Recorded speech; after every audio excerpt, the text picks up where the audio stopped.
right. Thank you very much. James Ilkrow wants to know, is that the best intro ever? I agree with Conrad. The lights and pyro and Go Getter start to the show. I don't know of a better open. I really like it. And I know that, every wrestling show sort of leans into the way that looked. I mean, so many shows, including AEW Dynamite, open with the big open. And I do like that you guys have sort of the salute to Brody Lee. It's Wednesday. You know what that means. Right. Yeah. Super fun. That is there. That is forever. And this is Zabisco and Bischoff going back and forth. Right? Am I right? Where are you? I'm really mixed up here. Sorry. Yeah, bud. We're still in the recap from the prior week. We're at 222, 223, 224, 225, 226. I never known somebody who could get lost in 90 seconds. I mean, this is a real talent that you possess, and I'm thankful for it. That's what I'm thankful for.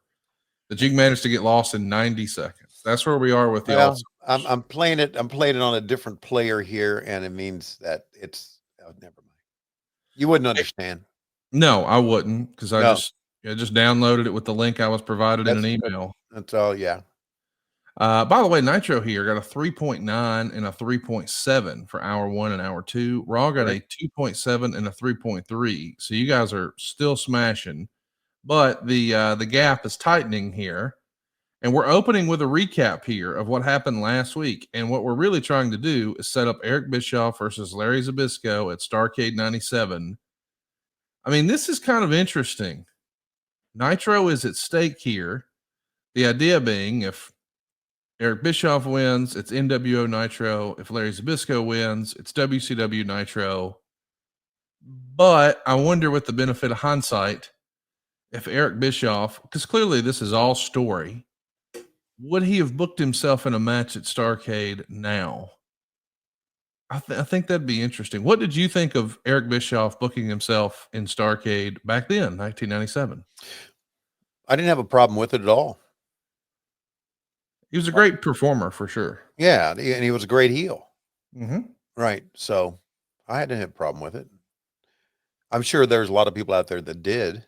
I mean, there's a lot of people that had a problem with, back then, I didn't really have a problem with anything. Just, whatever. I was there to call it.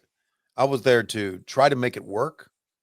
And I never thought I was some sort of booking type, well, this works and this doesn't, genius. I never did see myself as one of those. So yeah, sure. Let's give it a shot. So I had no problem with that. How about the signs, dude? So many signs here. Man, Eric Bischoff was in the zone in this era. Yeah. He had to just feel like, I mean, he's told me before that Halloween Havoc 96, he feels like, was the high point of his enjoyment and the fun. But, I mean, in 97, creatively, they're hitting a home run. They're about to have the biggest pay-per-view in WCW history. He's just signed Bret Hart. This is just weeks after the whole Montreal screw job. It feels like he holds all the cards in wrestling at this point. Yeah, and you can see it the way he's coming to the ring, that you can just see the confidence in his face of what he's done.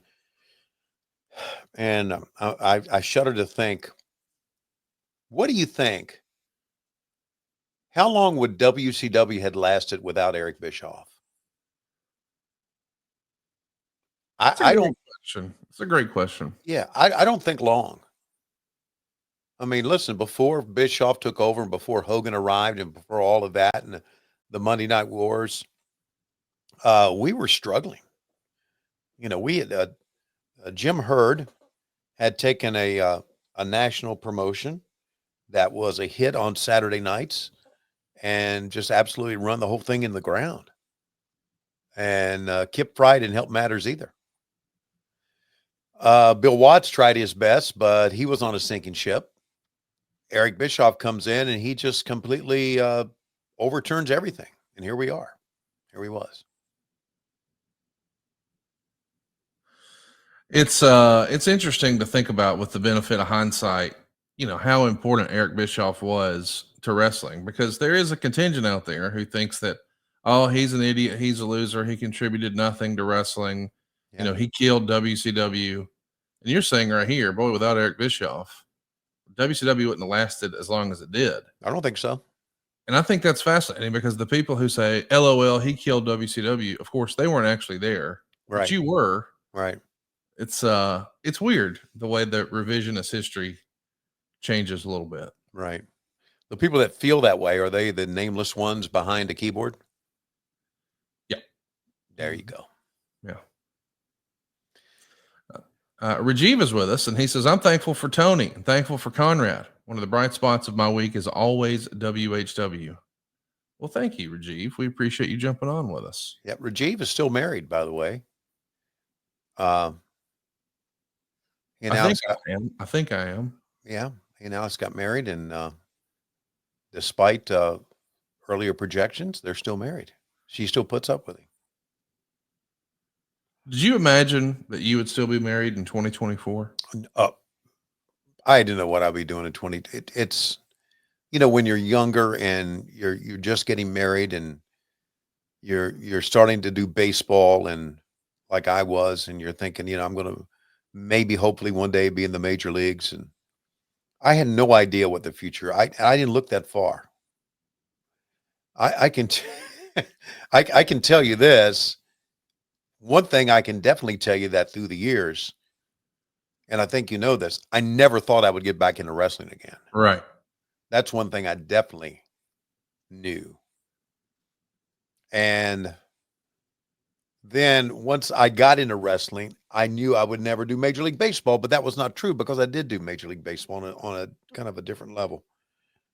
Doing the pregame show, being an official score, and of course doing AAA baseball. But I thought wrestling was gone. I'm pretty excited to watch this match. I mean, this is just my peak fandom era, and a lot of people really resonate. I mean, this era really resonates with them. Like Bryant was a big fan back then, and he says, when you're doing the open and have to talk over the pyro going off, are you yelling to make sure it can be heard, or is the pyro not as loud as we think? No, it's loud, but I'm yelling to try to bring across the excitement. Yes, is what I'm doing. Yeah, and you know what? Pyro to me is overdone, and I think we're doing it right now. I don't think you need pyro every night. I think you need it for the big shows like we do now for the pay-per-views. But hey, that swerve pyro for his entrance this weekend was badass. Yeah. When he stood right there at the end of the ramp and it was going off in the background, that was a really cool visual. Shout out to Swerve and Mike and whoever else is involved in the production into that, because that was a cool look. Almost as cool as Eddie Guerrero coming out here to watch Rey Mysterio wrestle Juventud. He's got the cruiserweight title across his shoulder, and man, I'm fired up to see this. But that sinister Eddie Guerrero stare, that swagger, that was cool. Yeah.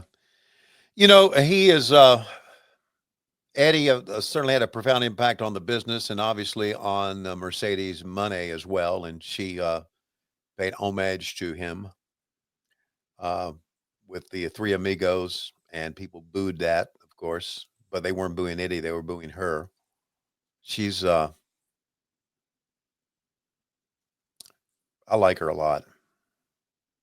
I mean, I think she had her best match in AEW this past weekend against Chris Statlander. Yeah. They had a hell of a match. They did.